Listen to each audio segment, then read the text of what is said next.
contacting my practice using Engage Consult. So you can either navigate to Engage Consult via your practice's website, you'll see a link for Engage Consult for you to follow through on, or via the Engage Consult app, which you can download from the iOS or Android store. When you navigate through, you can then go through to submit your request, whether that's a medical consultation, an admin query, and you'll also see other buttons potentially on the portal that you can select. This depends on which practice you are accessing the service for. In this example, I'm going to continue through with a medical consultation. It tells me what I can use this service for, and to check and confirm it's not an emergency. Please do not use this service to contact your practice for an emergency.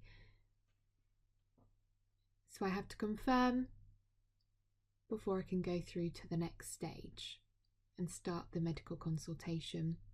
It then asks if the inquiry is for myself or for someone else. Now, if I'm a parent or carer, I can put no and go through and submit a request for someone else in my account. If it is for myself, I can click yes and go through and submit the request on behalf of myself. So I've selected yes, I'm continuing through, and then I'm going to answer a series of questions around my problem. So the first one is this a new problem? I've been asked to get back in touch or with an existing condition. So I've selected it's a new problem. It's asked me to describe the medical problem. So in this example, I'm going to pop in that I have an earache and click search. It then displays a list of matching conditions I can select from, but if I don't see my option there, I can select from a different one. So I've selected earache. It's telling me information around when to speak to my GP practice, treatment for earache, common causes, etc. And then it asks if I still need to contact my practice. So at this point, if I had the information I needed, I could select no and my request wouldn't be sent to the practice. If I still need to contact the practice, I would select yes and continue through. I'll then answer a series of questions around my complaint. So this is free text answers I would pop in to be sent to my practice.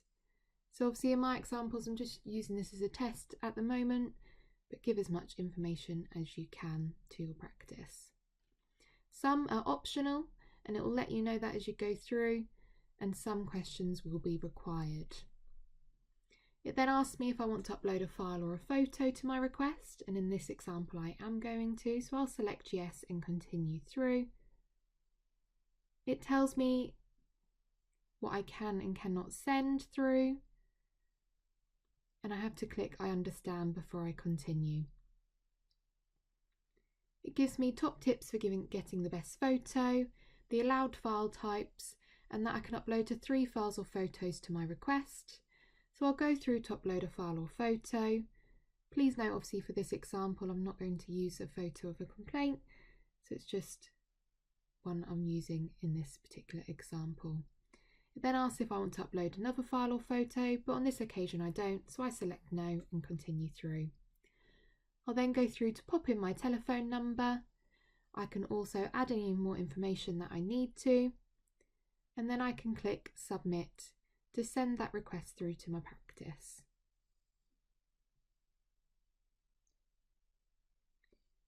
Once I've submitted, it confirms that a request has been submitted, gives me information from the practice, and I can download a copy of my request and give feedback on the service. You'll also see it tells me at the top my requests and messages,